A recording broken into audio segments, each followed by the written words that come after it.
está indo lá, tá bom? Bom, o Senhor, eu queria trazer uma outra palavra para vocês, né? Mas o Senhor, diante de algumas coisas que aconteceu nesses dias, Ele colocou essa palavra para eu estar trazendo para vocês na igreja. Nós vamos ter um culto dia 28 que é específico para isso, né? Para quem não sabe, na IBCC, o último domingo, nós entregamos aos ministérios para estar fazendo. Então, hoje, quem cuida do último culto de domingo ou é o Ministério de Homens, ou o Ministério de Mulheres, ou o Ministério de Intercessão, que são os ministérios mais atuantes da igreja. Eu creio que logo o Ministério Infantil vai estar tendo também, né, um último domingo aí para estar trabalhando, e assim que forem surgindo outros, né, também. E nesse domingo agora, quem vai estar à frente é as mulheres, e elas dão um nome ao culto que elas dirigem, né? Elas falam que é o culto da família.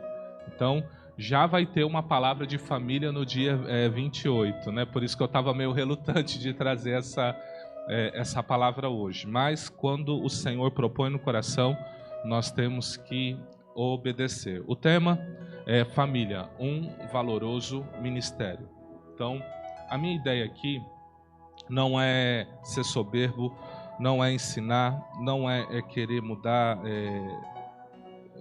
interferir da maneira como você tem conduzido a sua família, né? A ideia mesmo é eu contar o que Deus tem feito na minha vida e quais os princípios que eu tenho aplicado nesse sentido, e torcer para que você possa estar conduzindo também debaixo da palavra de Deus. Muitos de nós queremos estar aqui no altar, né? Quantos de nós quer cantar, quer pregar, né? Ou às vezes quer servir na porta, esquecendo que um dos maiores ministérios que nós temos é a nossa família. Ele é o primeiro, ele é uma manifestação da graça de Deus. Então, que nós possamos ter esse olhar bem acurado para a nossa família. Nós temos que olhar muito como que está indo a nossa família. Clica no slide para mim. Deixa eu ver. Aí, agora sim. Diz o texto de Colossenses 3, 18 ao 23. Vós, mulheres, estáis sujeitas aos vossos próprios maridos, como convém no Senhor. Vós, maridos, amai as vossas esposas e não vos irriteis contra elas. Vós, filhos, obedecei em tudo a vossos pais, porque isso é agradável ao Senhor. Vós, pais, não irritei aos vossos filhos, para que não percam o ânimo, e tudo quanto fizerdes, fazei-o de todo o coração, como ao Senhor, e não aos homens. Todos nós devemos olhar para a nossa família com um olhar muito carinhoso, né? Muito carinhoso. Só para você ter ideia, a família, ela é base para aprovar ou não um ministro de Deus. Um ministro que conduz uma igreja, uma congregação, que não tem um casamento balizado na palavra de Deus, ele não pode estar no altar. Simples assim. Então, basta você olhar, para você saber se eu estou aprovado, se o pastor Arruda está aprovado, se o pastor Valdir está aprovado, basta olhar para o nosso casamento. É simples, para vocês é fácil. É muito fácil. Se vocês verem que nós não conduzimos bem o nosso casamento, quando a gente subir aqui para falar, Deus é um Deus de santidade, Deus, aí você fala, tá bom, pastor, o que mais? Você entende? Eu não vou ter autoridade para falar para você. Não vou ter nenhuma. Aí você fala, pastor, do jeito que você está falando, 99% dos pastores sequer deviam estar no altar. Eu concordo com você. 99% dos pastores não deveriam estar no altar. Porque não tem como eu desprezar a minha família achando que Deus tem uma prioridade máxima aqui. Então, se eu tenho uma família, uma esposa, se eu sou dirigente de uma congregação, a minha família é o meu espelho. Ela reflete se eu sou um sacerdote que deveria ou não estar aqui. Então, só para você ver o tamanho da importância da família para o Senhor nosso Deus. Evangelista Patrícia, clica no slide para mim. A família é uma construção em Deus que Satanás quer destruir de todas as formas. O que significa família? A família é um conjunto de pessoas que possuem um grau de parentesco ou laços afetivos e vivem na mesma casa formando um lar. Uma família tradicional normalmente é formada por pai, mãe, que são unidos pelo matrimônio, e um ou mais filhos compondo a família. Claro que, no jeito brasileiro de ser, família entra muito mais pessoas, né? Entra a sogra, né? Entra os cunhados, né? Entra primos, tios, ou seja, se a gente não consegue falar só família baseado no homem, na mulher e nos filhos, né? Eu, no Brasil, não consigo virar e falar o seguinte: a minha família é eu, a pastora Adriana, o Estevão e a Rebeca. Eu não consigo no Brasil. Lá fora eu conseguiria, aqui não. Aqui eu tenho que falar, não, minha família é minha mãe Selene, meu pai Maurício, minhas irmãs Patrícia e Isabelle, meu sogro Edivaldo, minha sogra Alice, meus cunhados, o Eduardo, o Odenil, você entende? Aí vem, né, as esposas deles, ou seja, quando você bota todo mundo num lugar, né, é aquele auê, digamos assim. Então aqui para nós somos muito ligados a isso, né? E às vezes você trata aquele primo de quarto, quinto, sexto, sei lá, 100 grau, né? Você trata ele como se ele fosse alguém que nasceu na sua própria casa. E às vezes você vai ver ele uma vez na sua vida, mas você trata ele assim. Então nós temos uma concepção de família que, no meu entender, é uma das melhores concepções, porque no reino de Deus, todos nós somos família de Deus. Então aqui nós vamos ter um laço no espírito, não é nem na carne. É no espírito mesmo. Eu vou tratar você como se você fosse um parente consanguíneo meu, mas porque somos ligados no Espírito Santo de Deus. Por isso que quando a gente encontra uma pessoa, outra fala, ô irmão, não é assim que a gente fala? Irmão, a paz do Senhor, ou a graça e a paz de Deus, sei lá qual cumprimento você vai dar, né? Ou passou. A paz do Senhor bem abreviado, né? Passou. Então cada um tem o seu cumprimento, cada um tem a sua maneira de se relacionar. Mas no final nós temos que estar atento que o quê? Lá no reino de Deus não vai ter o lugar do batista, não vai ter o lugar do presbiteriano, não vai ter o lugar do assembleano, não vai ter esse lugar. Lá é o reino de Deus. Simples assim. Então essa divisão que ocorre hoje aqui nos nossos dias, lá não existirá. E muitos vão se surpreender. Você vai olhar aquela pessoa assim, você vai falar, mas como que fulano está aqui? Você vai... E às vezes você vai procurar, mas cadê esse crânio? Cadê, né? Você vai estar procurando e você não vai achar a pessoa, e aí você vai descobrir, vai falar, e esse aí não conseguiu. Mas Senhor, ele estava direto lá. Pregador de fogo, Deus fazia coisas extraordinárias através dele. Pois é, ele não viveu um relacionamento íntimo e sincero com Jesus Cristo. Porque no que importa é o que você vive dentro da sua casa. Existe até uma história que certa vez um filho chegou na igreja, né, vendo o pai, né, uma bênção, sorrindo para a esposa, cantando na igreja, né? Ele chegou para o líder da igreja e falou assim, podemos mudar aqui para a igreja? Aí o pastor olhou para ele e falou assim, mas por quê? Eu falei, é que meu pai aqui é uma bênção.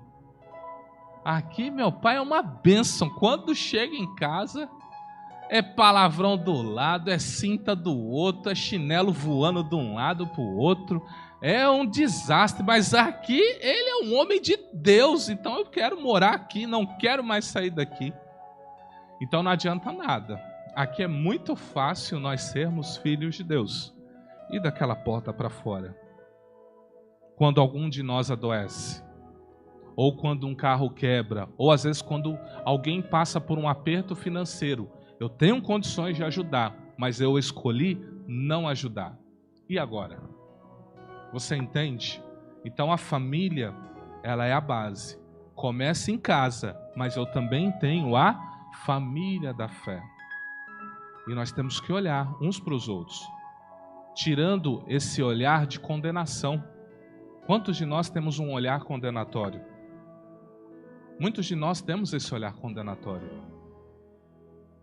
E sabendo que Jesus, quando olha para mim e para você, Ele vê todo o pecado, Ele vê toda a iniquidade, Ele vê tudo que eu e você fazemos, pensamos. Toda a besteira que você pensa está diante dEle. E mesmo assim, Ele olha para você e fala: vem, meu filho amado, senta aqui comigo, vem ceiar comigo. Então nós temos que ter esse mesmo sentimento, essa mesma disposição, sabendo que todos nós somos falhos e todos precisamos do tratamento do Senhor. Às vezes alguns estão mais amadurecidos, têm um conhecimento, um relacionamento mais profundo com Deus e vivem um nível de santidade maior. Mas o que adianta se ele é uma pessoa que condena? Quantas pessoas já não vêm mais na igreja por causa desses santões? Porque condenou, lançou uma palavra, julgou com o olhar, desprezou, no momento que mais precisava da ajuda, desprezou. Porque às vezes, irmãos, eu, como um dos pastores dessa igreja, talvez eu não tenha condição de te ajudar financeiramente, mas será que eu não posso te dar um abraço? Será que eu não posso orar por você? Será que eu não posso suplicar pela sua vida? Falou: Deus, muda a história. Nesse momento não tem como eu ajudar esse meu irmão. Será que eu não posso fazer algo assim? Desprezar, porque tem pessoas que escolheram desprezar totalmente. Então eu quero desafiar você a ter um olhar mais apurado para a sua família, em primeiro lugar, e depois a família da fé. Eu vou pedir para a evangelista Patrícia, clica no slide e não clique em mais nada, senão vai desconectar aqui, tá bom? Gênesis 2:24 diz assim: portanto deixará o homem, o seu pai, a sua mãe, apegar-se alma à sua mulher, e serão ambos uma só carne. Uma família começa quando um homem e uma mulher se amam, se unem pelo casamento e são abençoados pelos pais. Essa é a grande verdade. Dois jovens, ou na flor da idade, ou um pouco mais avançados, se tiverem pais vivos, né, digamos assim, se conhecem, se gostam, e eles entendem que dá para construir um relacionamento ali. Então eles vão começar a se conhecer, vão começar, né? É um dos períodos, digamos assim, mais gostoso, digamos assim, né?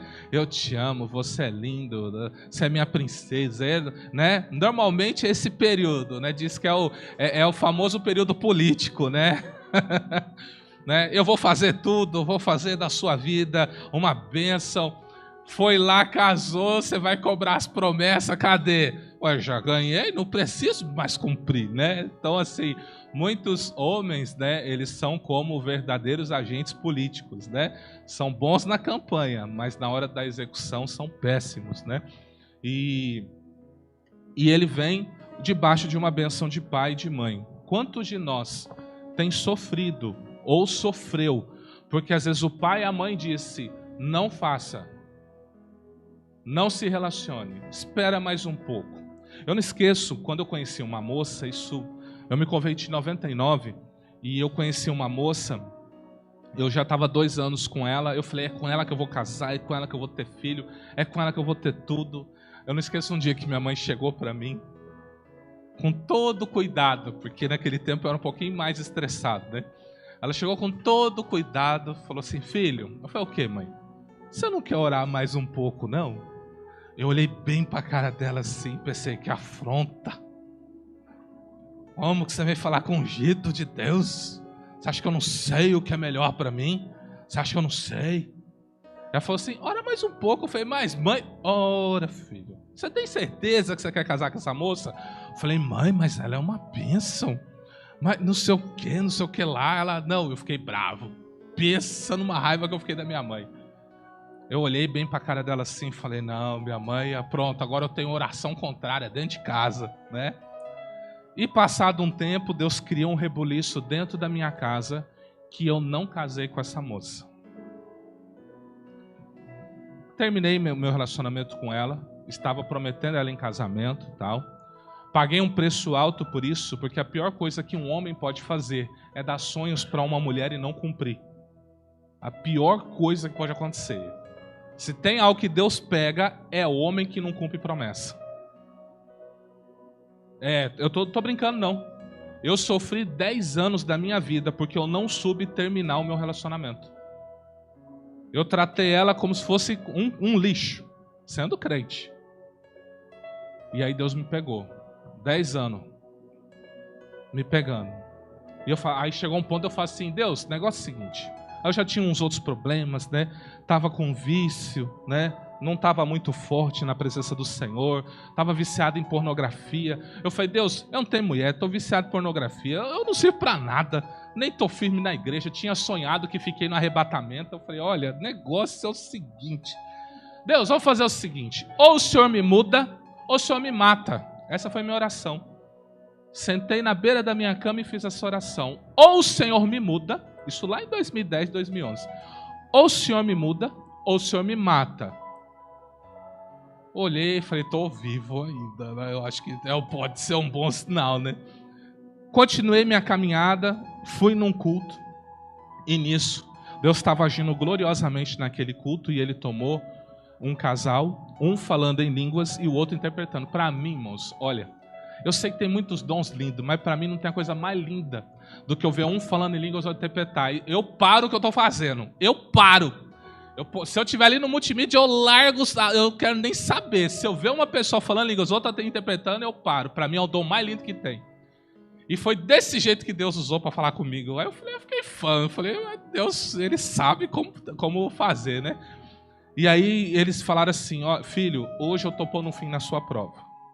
Foi bem assim. Aí você pensa que eu era um crente bom? Não, mas não era mesmo. Irmão, um dia que você entender o conceito de graça, você vai ver que não é nada por mérito. Se fosse por mérito, nós merecíamos condenação. É graça. É por isso que você vai ver, você olha para um certo irmão, você fala, mas Deus, por que esse irmão está tão bem? Ele não faz nada, não faz isso, não faz aquilo, o Senhor dá tanta coisa para ele. Eu estou aqui, estou fazendo. Eu falo, então, entenda o que é graça. É graça, é favor. Eu quis abençoá-lo. Eu quis fazer. Ponto. Ele é Deus. E aí, ele falou para mim, estou pondo um fim na sua prova, estou te dando um presente. Recebe. Aí Deus fez, eu era muito ansioso naquela época, Deus fez algo, eu falei assim, só pode ser pegadinha, ou Deus quer mostrar que Ele tem um bom humor, não é possível. Ele falou bem assim para mim, pode ser uma cura, pode ser uma porta, pode ser um dom espiritual, pode ser uma pessoa. Eu falei, só pode ser sacanagem. Deus falou, ansioso, não é possível. Eu virei as costas, eu falei assim, e agora, o que é? Eu estou doente, eu não estou sentindo dor, será que eu estou com algum câncer, né? Será que eu estou com alguma coisa? E comecei, no meio do culto lá, pro cantinho, comecei a pensar um monte de coisa. De repente, a pastora, que era amiga da minha irmã, virou e falou o seguinte, Patrícia, deixa eu te falar uma coisa. Eu sei que Deus falou daquele jeito, mas eu tenho convicção que é uma pessoa. Porque a mesma visão que eu tive quando Deus me deu o meu marido, eu vi de olho aberto o presente sendo entregue para ele. Foi a minha primeira visão de olho aberto. Eu falei, uau, glória a Deus, vou esperar essa pessoa. Lembra que eu sempre falo para vocês que antes do banquete vem um prato? Então veio o prato. Apareceu alguém.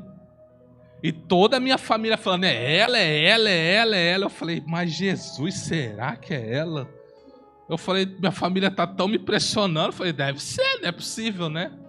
E eu comecei a orar. Eu falei, Jesus Cristo. E aí Deus mostrou que não era ela. E nisso eu comecei a conversar com a pastora Adriana. Uma outra pastora nos apresentou. E nós estávamos conversando. Aí ela fez uma oração, porque ela estava passando por um processo de libertação. Ela estava gostando de umas provas, né? E Deus colocando a bênção diante dela, ela também estava passando as provas dela, né? Aí quando chegou o conhecimento dela que eu estava me relacionando com outra pessoa, ela fez uma oração. Ela falou bem assim, Deus, se é Ele que o Senhor tem para mim, então esse relacionamento vai acabar. Aí a moça começou a sonhar com eu terminando com ela. Então, como ela era bem orgulhosa, ela me procurou e terminou primeiro, para eu não terminar com ela. E eu estava orando, por quê? Porque ela era filha de um pastor, muito amigo meu. Eu falei, Deus, essa família vai me odiar, porque não tem como eu casar com essa moça. Diante das coisas que Deus tinha me revelado na época, né? Quando ela veio falando assim, eu entendo que eu tenho que terminar com você não vai ficar triste. Eu olhava pra cara dela assim. Ela falou, não, se você acha que é o melhor e por dentro, yes, yes. Deus, eu olhava pra Deus e eu falava assim, como o Senhor pode fazer isso comigo, Deus? O Senhor criou uma situação para que ela fique mal perante a família e nem eu. Não acredito que o Senhor fez isso comigo. E aí todo mundo da família veio, desculpa o que minha filha fez com você. Eu olhava assim, falava, não, tudo bem, tá perdoado, tá abençoado. Eu olhava, Deus, obrigado. É os enroscos que a gente entra e Deus tem que entrar para resolver, sabe? A nível de terra mesmo. Então Deus fez essa graça comigo. E nisso eu comecei a me relacionar com a pastora Adriana. Eu tive um sério problema. Você sabe que o que você fala, Deus cobra. Você sabia disso? E eu falava que quando eu conhecesse a pessoa, ou quando Deus me apresentasse ela, eu falava assim, olha, o dia que Deus colocar a pessoa dele na minha vida, em até 6 meses, eu caso. Aí eu conheci ela, ganhando um salário mínimo, ela ganhando um salário mínimo, eu comecei a assoviar, não tem? Deus falou assim, ô filhão, você não disse que em 6 meses você ia casar? Tá aí a mulher. Aí eu ficava assoviando assim, tá falando comigo? Tá falando comigo?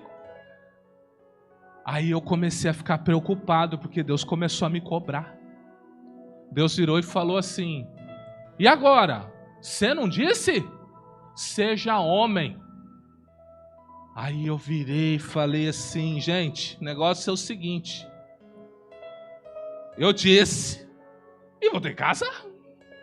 Não tem dinheiro para casar, não tem dinheiro para ter casa, não tem dinheiro para nada. Só a graça e a misericórdia de Deus.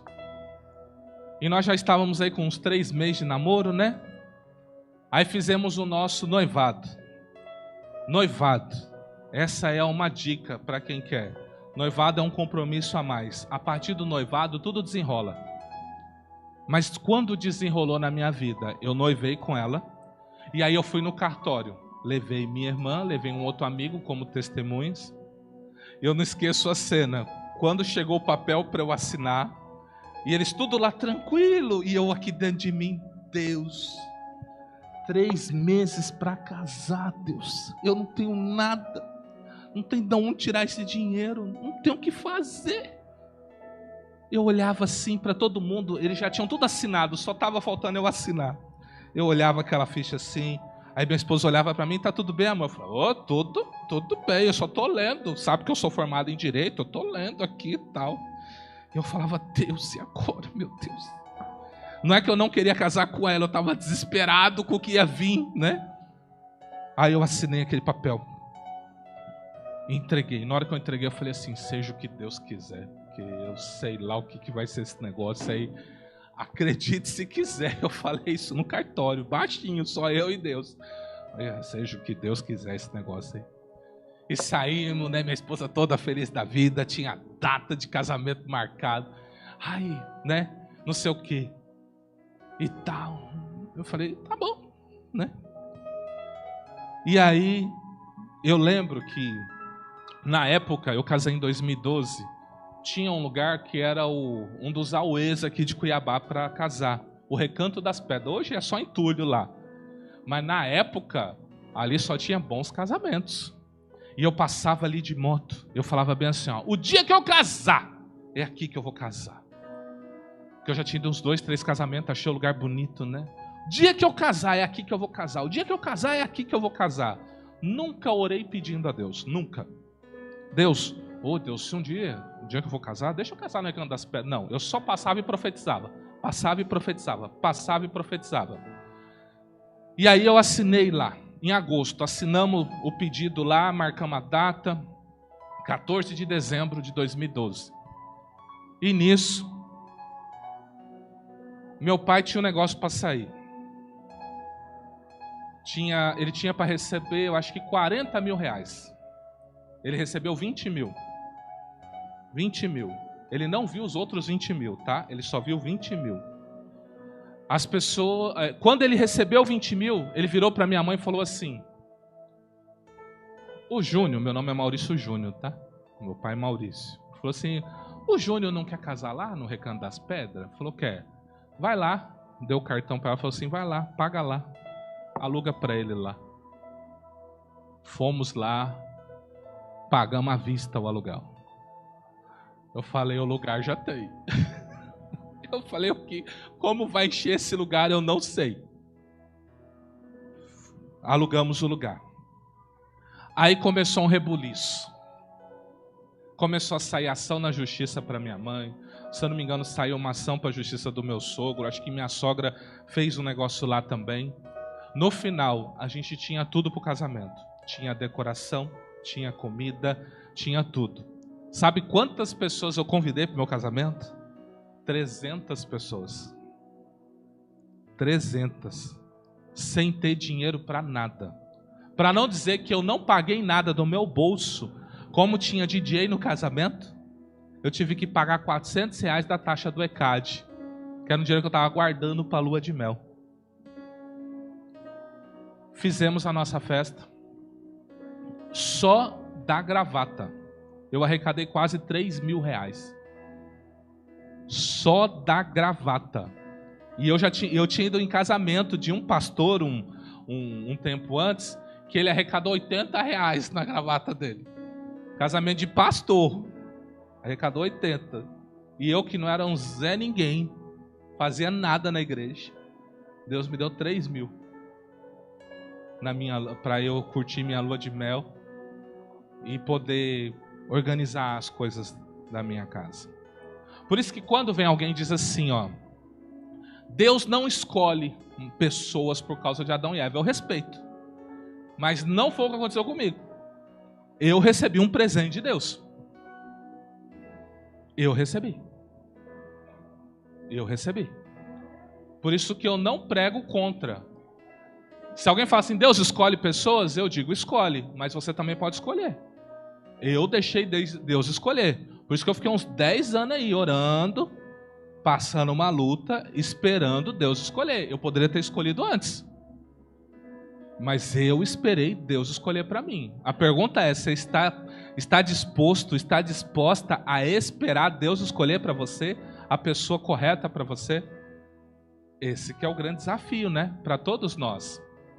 Então, tá aqui, ó, eu pequenininho, né? Nasci em 18 de janeiro de 1981, né? Tá aqui, né? Aí vocês olham, vocês veem que o pastor Maurício é muito mais bonito que a Patrícia, né? Entendeu? Vocês veem que desde criança, né? Né? Uma bênção, né?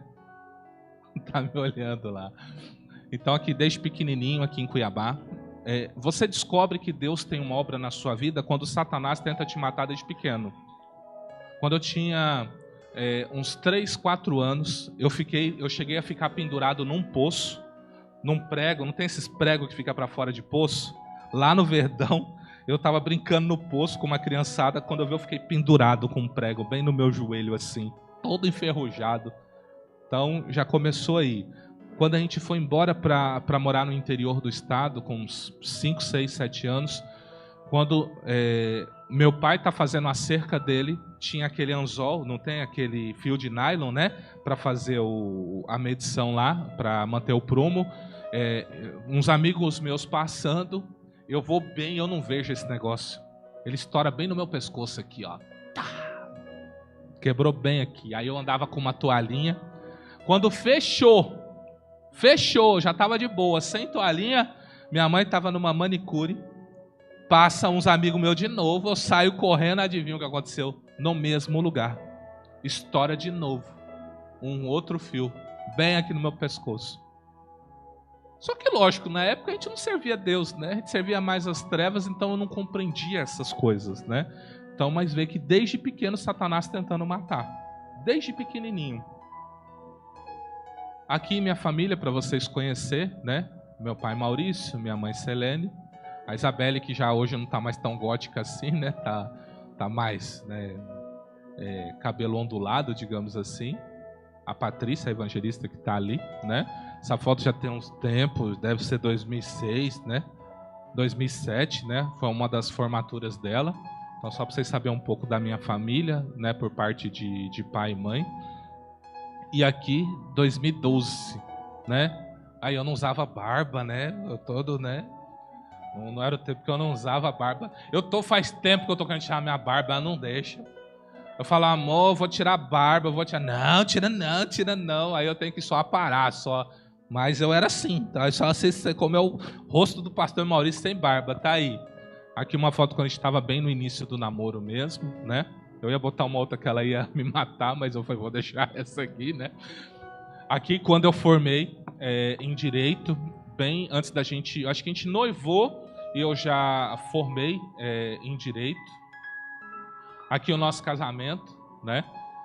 Que foi lá no Recanto das Pedras. Então, só para vocês verem um pouquinho, né? Do que eu passei.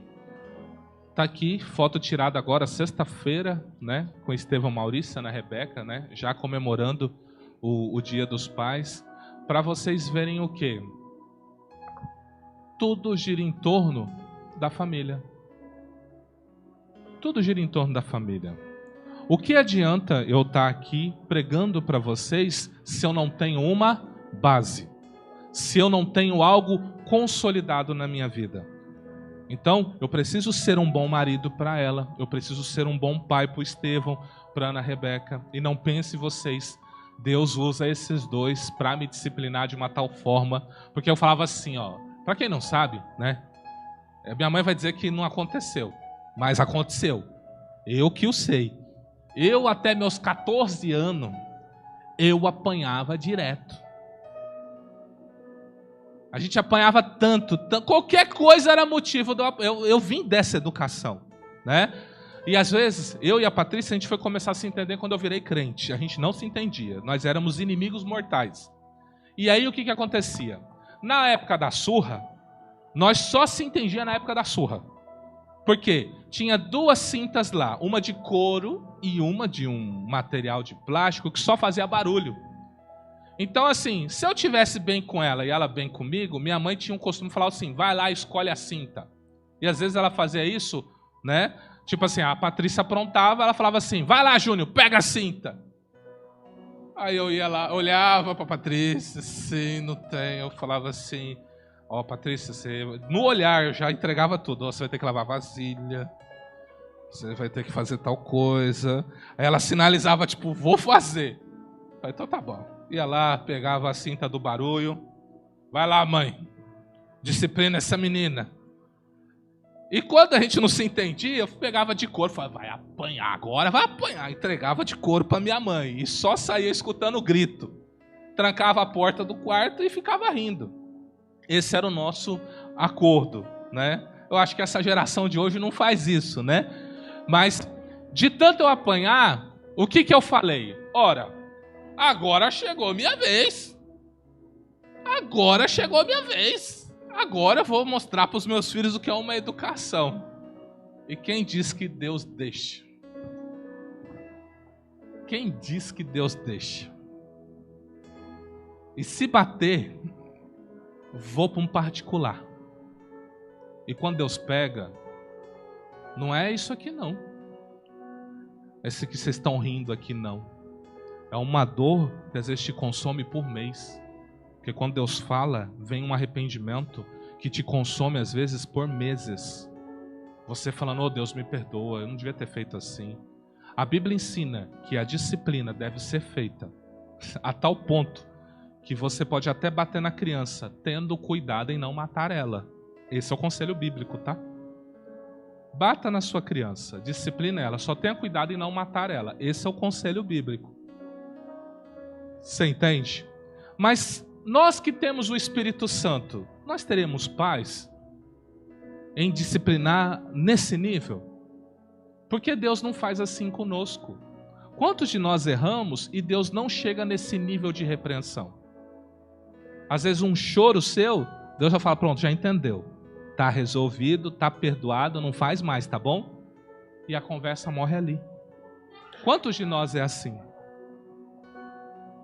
Então os meus filhos têm sido uma grande escola para mim. Por quê? Porque eu esperava ansiosamente chegar a minha vez. E agora que chegou, Deus fala, segura a mão, meu filho, segura a sua mão.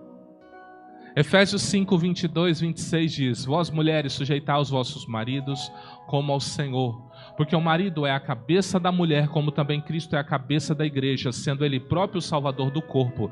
De sorte que, assim como a igreja está sujeita a Cristo, assim também as mulheres sejam em tudo sujeitas aos seus maridos.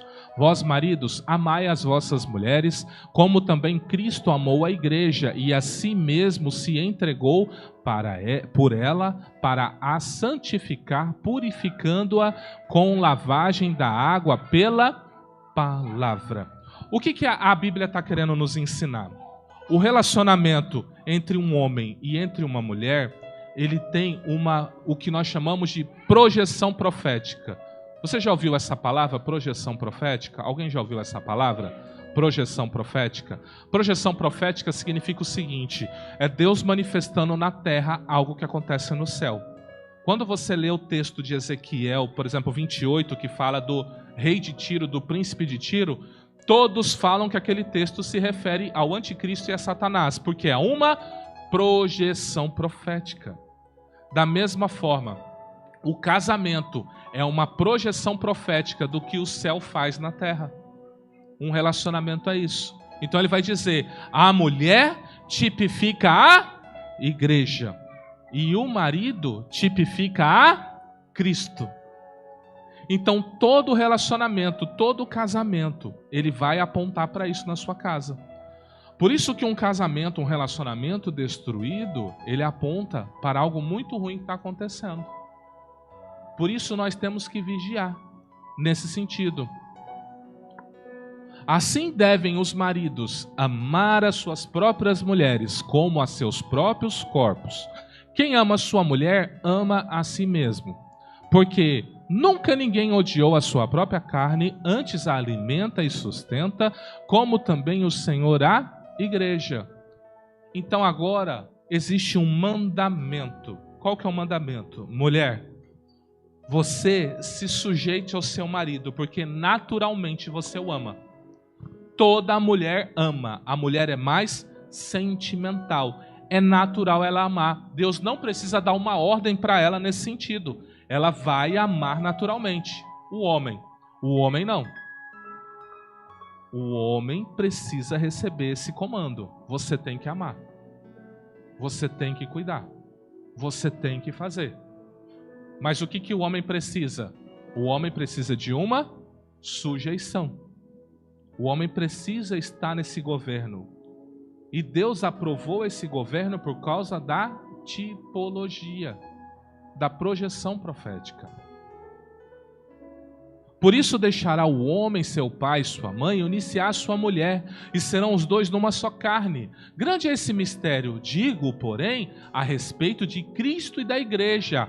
Assim também vós, cada um em particular, ame a sua própria mulher como a si mesmo, e a mulher reverencie o seu marido. Então a grande questão é essa: uma família só pode usufruir de uma bênção de Deus genuína quando lhe obedece. Obedece quem? O Senhor. Então isso é uma família equilibrada. É um marido que ama a mulher e uma mulher que se sujeita ao marido. Então uma mulher que se sujeita ao marido, tem um marido que a ama. Essa é a equação. Quando essa equação dá ruim? Quando o marido ama, mas a mulher não se sujeita, nós temos o quê? Divórcios e traições. Quando a mulher se sujeita, mas o marido não ama, temos divórcios e traições. Você entende? Não tem como um fazer pelo outro. A evangelista estava me contando que ela está esperando no Senhor. Aí ela disse que ela foi pedir um lanche. Aí uma mulher chegou dizendo que recebeu um conselho de uma pastora, dizendo assim para ela: olha o conselho, minha filha, se relacione, conheça alguém, depois ele vai para a igreja. Eu falei: esse é um conselho bíblico? Tem respaldo bíblico isso? Aí você fala: pastor, mas tem tanta gente que se conheceu na igreja e dá errado também. Mas por quê? Porque falta isso. Nós precisamos do quê?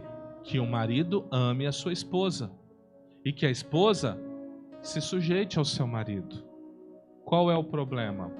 Ou alguém dá de mais ou alguém dá de menos. E isso afeta severamente a relação. Se você perguntar para qualquer pessoa que passou por um processo desse, provavelmente ele vai dizer, a resposta está aí. Eu amava. Tipo, ou o marido amava e a mulher não se sujeitava, ou a mulher se sujeitava, mas o marido não amava. E teve um rompimento de vínculo matrimonial. Semelhantemente, vós, mulheres, sede sujeitas aos vossos próprios maridos, para que também, se alguns não obedecem à palavra, pelo porte de suas mulheres, sejam ganhos sem palavra, considerando a vossa vida casta em temor. Continuando ainda 1 Pedro 3, ele vai dizer o seguinte, igualmente vós, maridos, coabitai com elas, com entendimento, dando honra à mulher como vaso mais fraco. A mulher pode ser quem for. Pode dirigir a Petrobras. Ela é o vaso mais fraco. Ela pode ser a presidente do Brasil. É o vaso mais fraco.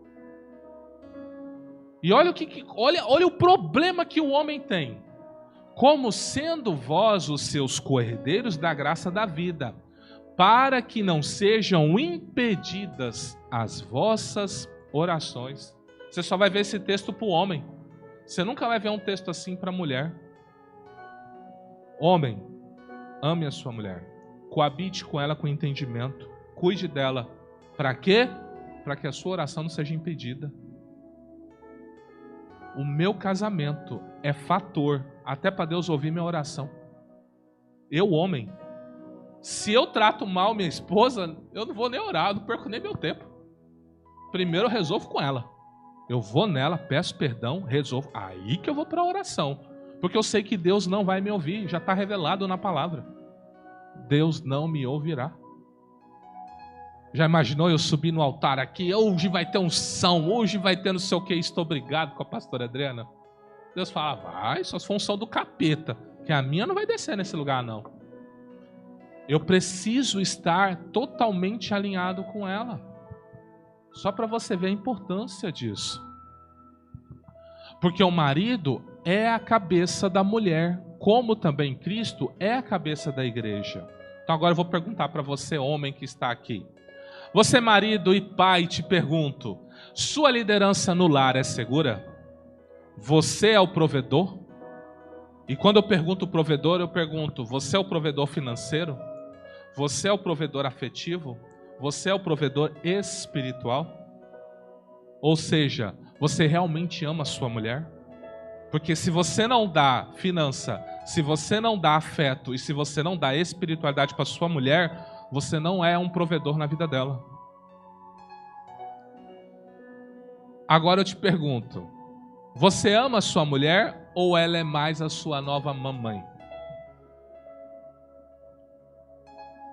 Eu já falei para minha esposa, eu falei assim, você não é minha mãe. Minha mãe é minha mãe, minha sogra é minha sogra. Você é minha esposa. Você pode até fazer coisas para mim, não ocupe o lugar da minha mãe. Porque mesmo que Deus recolher ela antes, é uma vaga que eu não te dou.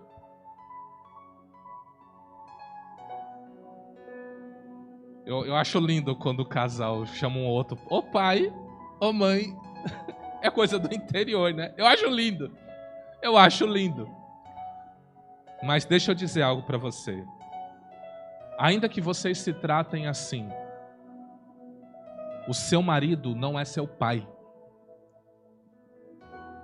A sua esposa não é sua mãe. Deus já te deu uma mãe. Deus já te deu um pai. E se eles recolherem, então você vai voltar para aquela minha pregação lá de janeiro, lá, que eu falei da paternidade. Então se você perdeu os seus pais naturais, agora você vai para os seus pais espirituais. Esse sim Deus supre na sua vida. Pais naturais é um só. Deus recolheu? Se recorra aos pais espirituais, seus líderes na fé. Deixa eles suprirem essa lacuna na sua vida. Não supra isso no casamento. Se fizer isso, provavelmente seu casamento já acabou. E vocês só estão se segurando porque vocês são mais mãe e filho, ou pai e filho, do que qualquer outra coisa. É dura essa palavra, né? Por isso que eu não queria pregar ela, não. Vou dar um exemplo. Agora estou chamando para mim. Estou chamando para o pastor Maurício agora. Quando eu casei com a pastora Adriana, eu identifiquei que ela tinha 3 coisas que ela precisava resolver na vida dela. Então eu falei para ela, bem no começo, quando eu casei com ela, estou te dando 3 metas enquanto eu estiver casado com você, que eu creio que é até a volta do Senhor Jesus. Você vai ter que cumprir essas 3 metas, nós vamos perseguir elas. Eu vou deixar de fazer coisas na minha vida para cumprir essa meta sua. Tá bom? Ela falou, tá bom. Quais foram as metas que eu dei para ela? Eu falei, meta 1. Você abandonou seus estudos para fazer a obra e para cuidar da família. Não é justo que eu, uma pessoa formada em direito, veja que você não tem uma formação mínima. Então eu disse, você vai resolver sua pendência do 2º grau e você vai entrar para uma faculdade. Só que já tem 2 metas. Só que tem 2 metas. Ela tirou o 2º grau dela e ela já está cursando o nível superior. Já matei 2 metas. A última meta dela era ela tirar a carteira de habilitação dela. Que ela já estava na 2ª reprovação. Aí ela chorava, né? No dia que ela chorou, eu perguntei, quanto que é o valor? O cara, uns 300. Eu segurei assim, falei, nossa. Né? Eu olhei para ela e falei, amor, Deus vai prover, fica tranquilo dentro de mim. Nossa, 300, você é doido, rapaz. E eu olhando para ela assim, amor, vai dar tudo certo, Deus vai dar o dinheiro. Eu olhava, Deus, é 300 reais, Deus. E Deus deu a provisão, amém? E ela foi fazer a prova. O negócio, irmãos, é tão espiritual,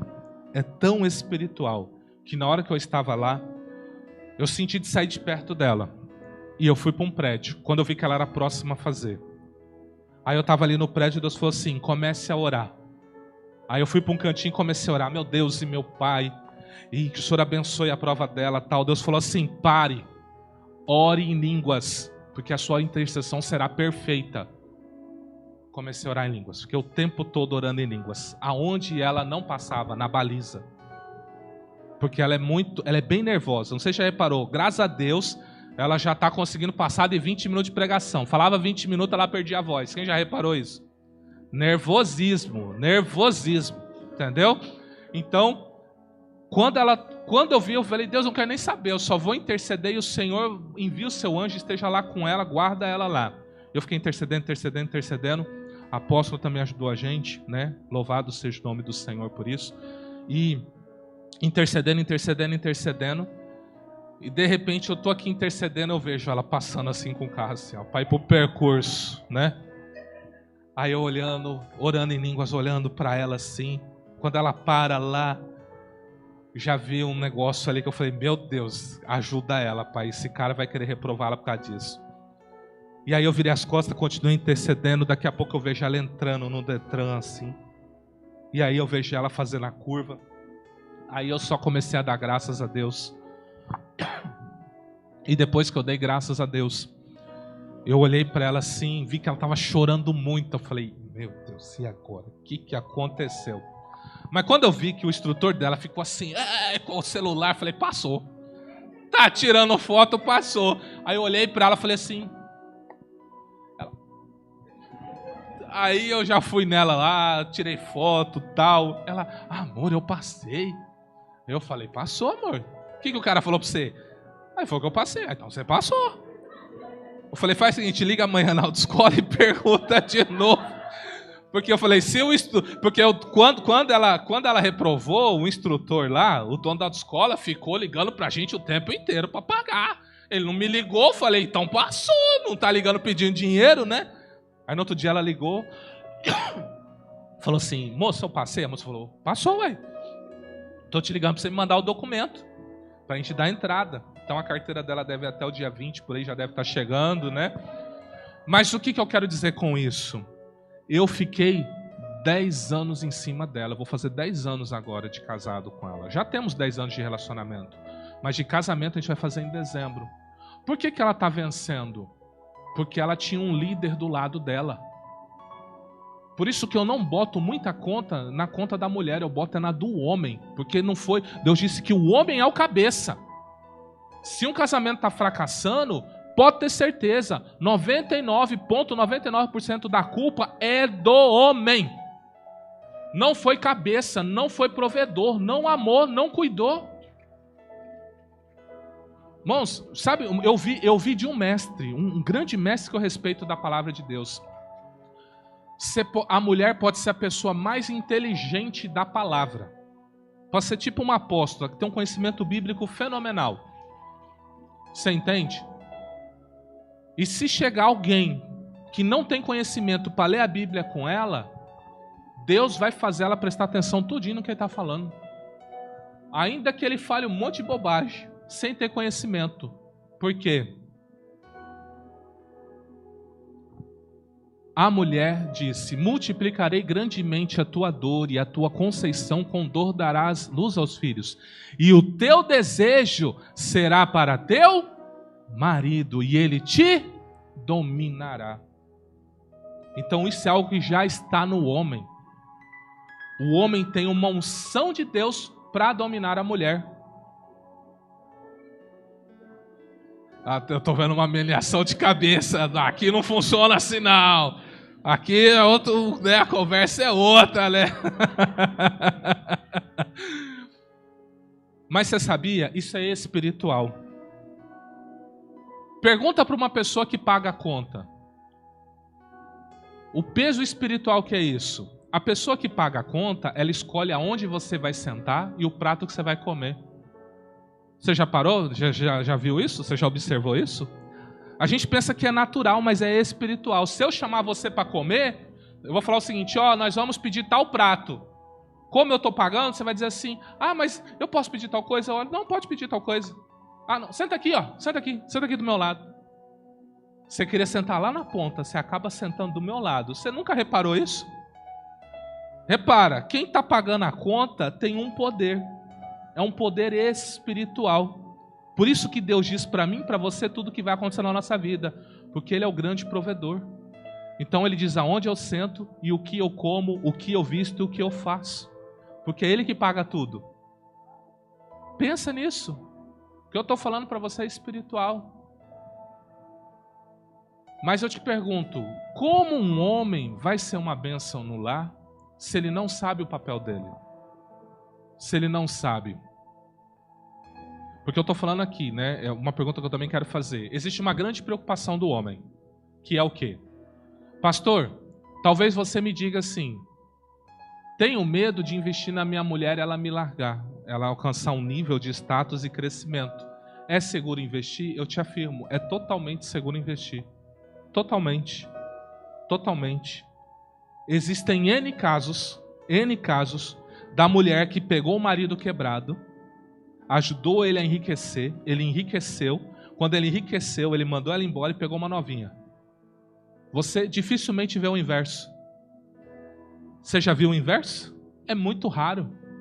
A mulher dispensar o marido e pegar um rapaz mais novo. É muito raro. O inverso é o mais comum.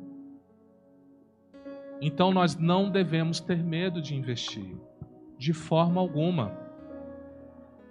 Então, pai, marido, ama sua esposa.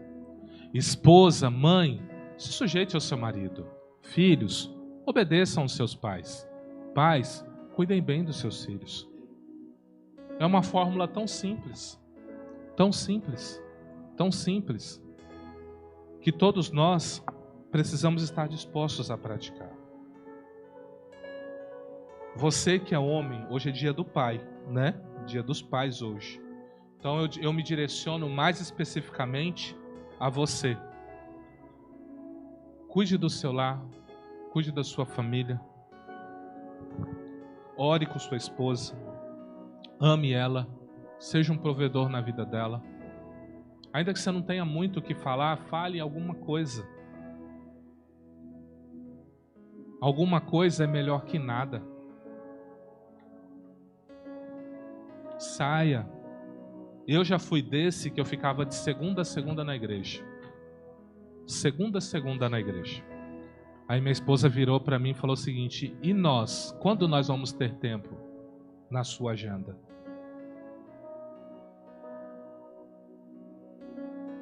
Casamento é algo muito importante.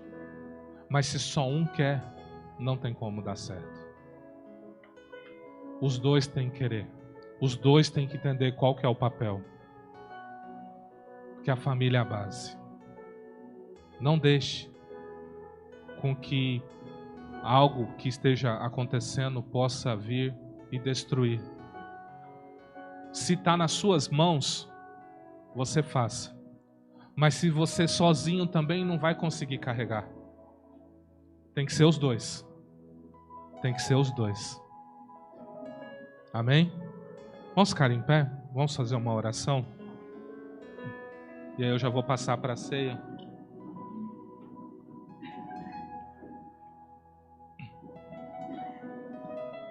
Curva a sua cabeça, feche os seus olhos. Eu vou fazer o seguinte. Se você está com a sua família aqui perto, seja marido, esposa, pai, mãe, filho, tal, tem alguém perto? Se tiver, eu quero que você abrace essa pessoa. Quero que vocês vão orar juntinho. Eu quero as famílias orando juntinho. Por mais que eu dei uma palavra mais voltada aos homens, o tema hoje foi família. Então, se a sua família está aqui, né, é o momento de vocês estarem orando.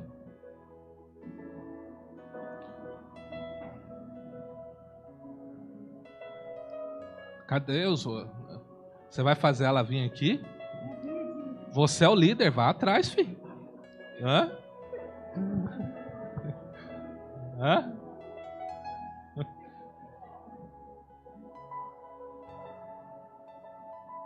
Eu torço para que todos vocês sejam felizes. Que vocês vivam uma felicidade plena, sabe? E a felicidade está na simplicidade. Na simplicidade. Para essa sua família que está aqui, olha para ela agora. Diz assim: eu te amo. Você é importante para mim. Você é especial para mim. Me perdoe qualquer coisa. E vamos juntos vencer. No nome do Senhor Jesus. É isso que você tem que fazer. Continue fazendo isso. Continue apoiando. E eu creio que vocês vão ver o extraordinário de Deus. Amém? Vamos orar então no nome do Senhor Jesus.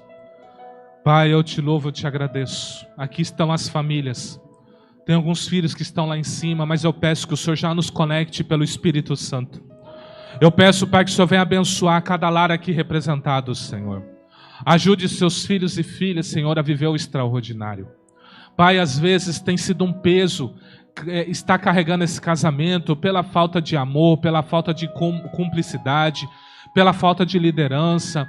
Mas eu sei que todas as coisas nós podemos em Ti que nos fortalece. Por isso eu peço, Senhor, tira todo o peso, todo o fardo, Pai, para que haja paz, haja graça nessas famílias, para que eles vivam o extraordinário de Deus, Senhor. Pai, nós como ministro do Teu Evangelho queremos abençoar cada família aqui representada, pedindo que o Senhor venha arriscar, Pai, toda a acusação e fazer com que a Tua graça, o Teu favor, a Tua misericórdia seja lançado sobre a vida dos Seus filhos e filhas. Pai, eu peço, abençoe-os. Dê paz aos seus corações, ajude-os na caminhada, ajude-os a vencer os obstáculos da vida, abençoe suas finanças, abençoe a saúde, abençoe sua vida espiritual e os encha de graça, de fé e do poder do Espírito Santo. Pai, nós os abençoamos debaixo do poder, do nome que é sobre todo nome, e pedimos, seja com cada família aqui representada. Eu peço que o Senhor os abençoe e os guarde e os ajude, Pai. Independente das decisões que cada um terá que tomar no seu dia a dia, dê sabedoria, libere um coração que perdoa, Pai, para que possamos cada dia vivermos em unidade. Assim, Pai, que o Senhor tenha abençoado essa família, abençoe a família da fé, Senhor, onde nós em Cristo Jesus somos irmãos, que o Senhor nos una nesse vínculo, que é o vínculo do Espírito Santo. Pai, eu rendo graças a Ti, e eu peço, abençoe as famílias aqui presentes. Mais uma vez é o que eu te peço, Te louvo e te agradeço. Em nome de Cristo Jesus. Amém. Aplauda Jesus Cristo. Amém.